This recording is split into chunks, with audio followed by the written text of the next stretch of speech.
Bismillahirrahmanirrahim. Assalamualaikum warahmatullahi wabarakatuh.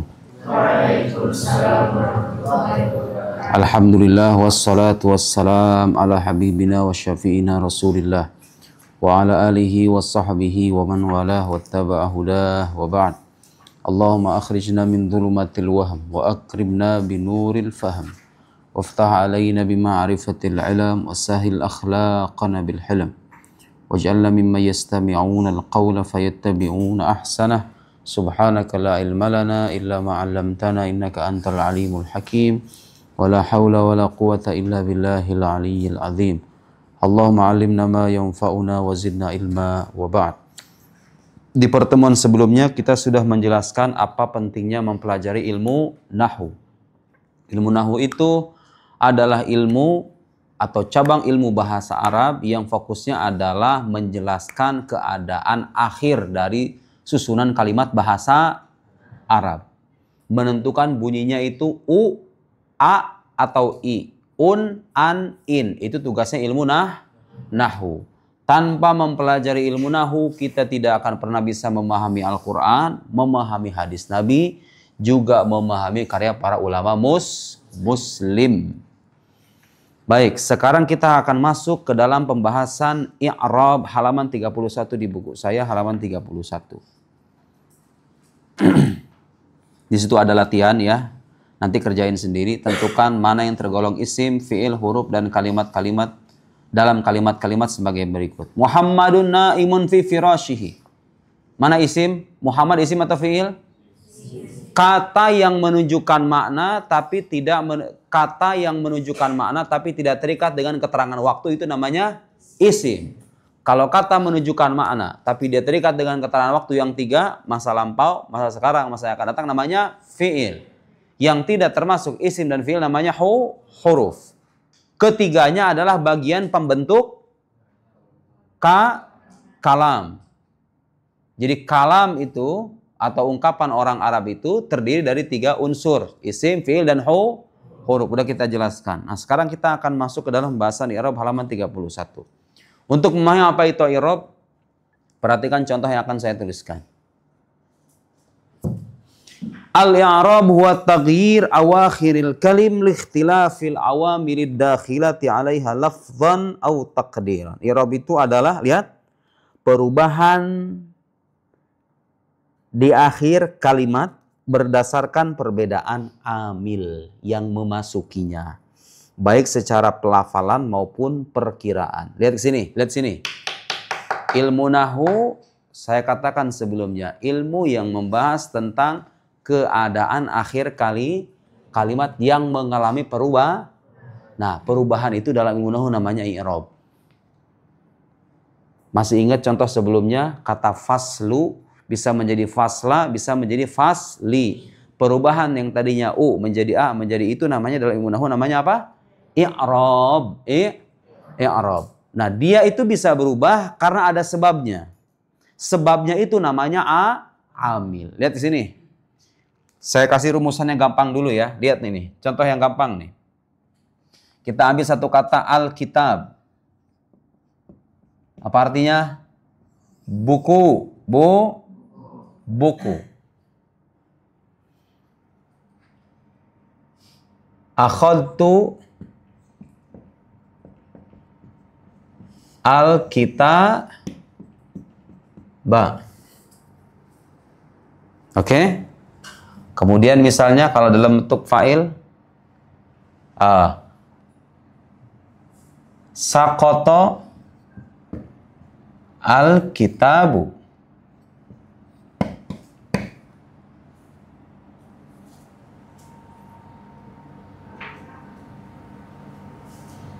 Al-qalamu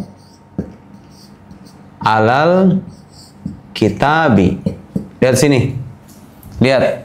Kata kitab itu bunyinya bisa menjadi a, bisa menjadi u, bisa menjadi i.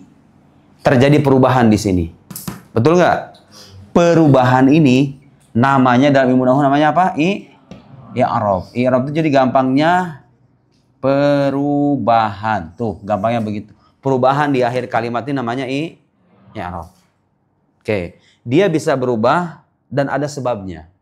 Nah, yang menjadi sebab dia berubah, dia kan sebetulnya bisa dibaca U nih. Kenapa ini dibacanya A? Kenapa ini dibacanya I? Dia bisa begini karena ada sebab. Nah, yang menjadi sebab itu namanya apa dalam ilmu nahwu? Namanya amil. Dengan ini ya. Sebab. Sebab perubahan. Gitulah gampangnya ya. Jadi yang menjadi penyebab itu namanya amil. Yang perubahan itu namanya i'rab. Lihat sini. Al-kitabah. Dia berbunyi al-kitabah. Ada sebabnya. Sebabnya kenapa? Karena dia didahului oleh fi'il dan fa'il. Ini kalau diartikan aku mengambil. Lihat. Mengambil itu kata kerja. Berarti dia apa dalam bahasa Arab? Fi'il. Asalnya akhoda. Tuh begitu tuh. Akhoda artinya ngambil. Ditambahin tu. Saya. Sayahnya itu fa'il. Fa'il itu artinya apa? Pelaku. Didahului oleh fi'il dan fa'il, maka dia menjadi amil bagi ternasobkannya si ini. Ingat, nanti kita akan berjumpa dengan istilah rofa, nasob, khofat, dan jazm. Nanti akan kita jelaskan satu-satu. Dia berubah menjadi A, mengalami perubahan di akhirnya, gara-gara dia didahului oleh fi'il dan fa'il. Sementara yang kedua dia menjadi fa'il. Sakoto artinya fi'il, kita menjadi fa'il, maka dia berbunyinya U. Berarti mana amilnya? Mana amilnya? Amilnya apa? Ini yang menjadi amilnya, yaitu fi'il. Sekarang al-qalamu 'alal kitab. Ini mana amilnya? Kalau saya nanya amil artinya apa sebab yang menjadikan dia berubah begini? Apa amilnya? Ala. Ala itu termasuk huruf apa? Huruf jar. Artinya apa biasanya? Di atas. Pulpen di atas buku. Lihat sini. Sekarang kita masuk ke dalam contoh fi'il misalnya. Yadhabu Muhammadun. La yadhaba Muhammadun. Lam yadhhab Muhammadun. Lihat. Tuh. Di sini bunyinya yadhabu. Yang kedua bunyinya yadhhaba. Ketiga lam yadhhab. Lihat, terjadi perubahan enggak? Perubahan itu namanya apa dalam ilmu nahwu? Namanya i'rab. Namanya i'rab. Kalau isim, ini isim nih. Isim mengalami i'rab namanya isim mu'rab. Isim mu'rab. Ingatin ini istilah ya. Mu'rab. Kenapa dikatakan mu'rab? Karena dia mengalami perubahan. Fi'il juga ini. Fi'il mudhari. Fi'il mudhari itu diantara fi'il yang mu'rab dalam arti bisa mengalami perubahan. Bisa u, bisa a, bisa jazm. Lihat sini. Di sini bunyinya u, di sini bunyinya a, di sini bunyinya i. Inilah yang dimaksud dengan i'rab. Sebabnya apa? Yang menjadi sebab. Yang sebab itu biasanya adanya di belakang. Ini dia menjadi sebabnya dia menjadi rofa karena dia nggak kemasukan amil nasab, nggak kemasukan amil jazm. Nggak kemasukan sesuatu yang mengharuskan dia nasab, mengharuskan dia jazm. Yadhabu bunyinya. Ini dia bisa menjadi a gara-gara apa? Karena kemasukan amil nasab. Ini bisa menjadi yadhab karena kemasukan amil jazm. Nah, sekarang muncul istilah rofa, nasab, khofat, jazm. Dengerin, saya udah jelasin di buku itu. Rofa itu perubahan di akhir kata. Saya ulangi. Perubahan di akhir kata yang ciri utamanya adalah dhammah. Kalau ada kata ujungnya dhammah itu diantara ciri rofa. Kalau nasab itu perubahan di akhir kata yang ciri utamanya adalah fathah. Kalau khofat perubahan di akhir kata yang ciri utamanya adalah kasrah. Kalau jazm perubahan di akhir kata yang ciri utamanya adalah sukun. Tapi nanti ada ciri-ciri yang lain. Rofa cirinya nggak cuma dhammah, ada wawu, ada alif, ada nun. Nasab juga nggak selamanya fathah, ada kalanya alif, ada kalanya kasroh dan lain-lain.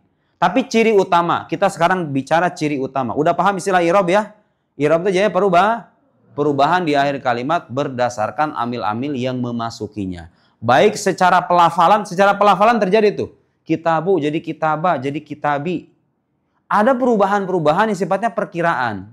Dia terjadi, cuman nggak kelihatan. Itu biasanya terjadi pada isim namanya isim maksur atau isim manqus. Udah saya jelasin di buku ada itu. Lihat sini. Lihat sini. Contoh. Ja'a al-fata. Ra'aitu al-fata. Marartu bil fata. Lihat. Ini bunyinya fata, yang kedua bunyinya fata, ketiga bunyinya fata juga. Kelihatannya nggak ada perubahan kan? Kelihatannya nggak ada perubahan. Tapi pada hakikatnya dia itu mengalami perubahan. Cuman nggak bisa kelihatan harokatnya. Nggak bisa kelihatan harokatnya karena terhalangi oleh ini nih, oleh alif yang di ujung ini nih. Paham nggak? Jadi dia itu kalau ditanya i'rab, ya i'rab. Dia mu'rab, mu'rab. Tapi nggak kelihatan. Ini harusnya kan domah ya nggak? Karena menjadi fa'il ya kan? Cuma orang Arab kan nggak bisa ngomong fatayu, fatau, nggak bisa itu. Nggak bisa. Lisan mereka nggak bisa. Jadi bunyinya fata aja tetap. Meskipun dia dalam keadaan rofa. Beda kalau misalnya begini kan? Beda misalnya gini. Ja'a Muhammadun Ra'aitu Muhammadan. Ketiga. Marartu bi Muhammadin. Tuh lihat tuh.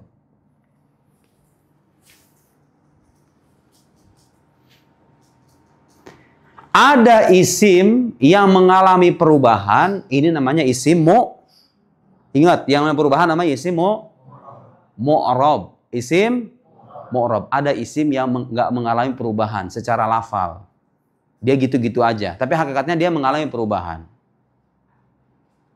Paham nggak? Ini biasanya isim manqus. Ada lagi contoh isim-isim yang dia itu gak mengalami perubahan sama sekali. Contohnya seperti apa? Isim isyarah, hadza, haula. Contoh, ja'a hadza al-ustadz. Ra'aitu hadza al-ustadz. Marartu bihadza al-ustadz. Tuh. Lihat. Kau perhatikan hadanya ini nih. Hadza ini, hadza ini, hadza ini. Dia itu harusnya kalau yang dalam pertama itu marfu ya kan? Kenapa musika marfu? Dia itu dalam keadaan rofa ya kan? Karena menjadi fa'il. Telah datang guru ini. Aku melihat guru ini. Hadza yang pertama, yang kedua, ketiga sama apa beda? Mengalami perubahan apa enggak? Enggak mengalami perubahan. Ini contoh dari isim dari isim mabni. Mabni itu apa artinya? Yang tidak mengalami perubahan. Ingat ya, ada dua istilah. Ada isim yang mengalami perubahan seperti ini nih. Muhammadun, Muhammadan, Muhammadin. Itu contohnya isim, itu namanya isim mu'rab. Yang mengalami perubahan namanya isim mu'rab. Tapi ada yang tidak mengalami perubahan, itu namanya isim mabni.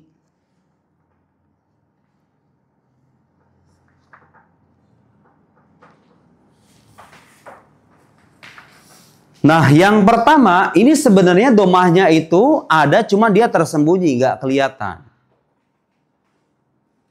Contoh lagi, misalnya kata al-qadi. Ja'a al-qadi. Ra'aitu al-qadiya. Marartu bil qadi. Telah datang hakim itu. Aku melihat hakim itu. Aku melewati hakim itu. Kata qadi yang pertama, yang kedua, ketiga, kelihatannya nggak mengalami perubahan, ya kan? Tapi pada dasarnya dia tuh mengalami perubahan, cuman nggak tampak. Itu yang dimaksud dengan lafdhon au takdiron. Takdiron itu apa artinya? Dikira-kira. Itu biasanya terjadi pada isim maksur atau isim manqus. Isim maksur itu yang ujungnya alif kayak gini nih. Alif bengkok kayak gini, namanya isim maksur. Kalau ini isim manqus. Sekarang saya mau nanya, dia itu mu'rab atau mabni ini isim ini? Dia mu'rab, mengalami perubahan. Cuman perubahannya nggak terlihat, hanya bisa dikira-kira. Isim manqus, isim maksur itu masuk kategori isim Mu'rab dalam arti dia itu mengalami perubahan, cuman tidak secara pelafalan. Kalau ini kan secara pelafalan tuh, yang tadinya un menjadi an menjadi in. Paham nggak? Tapi kalau isim isyarah ini nih, dia termasuk mu'rab atau mabni? Mabni, nggak mengalami perubahan sama sekali. Udah gitu aja, sampai hari kiamat gitu-gitu aja. Hadza yang pertama begini, hadza, haula juga begitu. Kata haula misalnya, haula. Haula itu artinya apa? Mereka. Ja'a haula'it talabah. Ra'aitu haula'it talabah, maratu bihaula'it talabah. Contoh isim mabni. Kita kembali kepada isim mu'rab. Mu'rab itu ada berapa macam? I'rab itu ada berapa macam? Ada 4. Waqsamu arba'atun. Lanjutannya apa? Raf'un wa nasbun wa khafdun wa jazmun. Lihat sini. Perubahan dalam ilmu nahwu itu namanya apa tadi istilahnya? Perubahan. Kalau disebut perubahan itu namanya dari i'rab. I'rab itu ada 4 macam. Satu namanya rafa, kedua nasab, ketiga khafad, keempat jazm. Ciri utama rafa itu apa? Dom. Jawab bareng-bareng. Ciri utama nasab apa? Fathah. Ciri utama khafad? Kasrah. Ciri utama jazm? Sukun. Semua kata-kata yang tergolong isim dan fiil gak akan keluar i'rabnya dari 4 macam i'rab ini. Ima dia itu rafa, nasab, khafad atau jazm. Jadi i'rab itu ada 4 macam aja. Sekarang isim dan fiil. Pembicaraan kita sekarang isim dan fiil. Huruf gak usah dibicarain lagi. Huruf semuanya mabni ya. Huruf semuanya mabni dalam arti apa? Tidak mengalami perubahan. Jadi huruf semuanya mabni. Yang mu'rab, yang mengalami i'rab itu adalah isim dan fiil.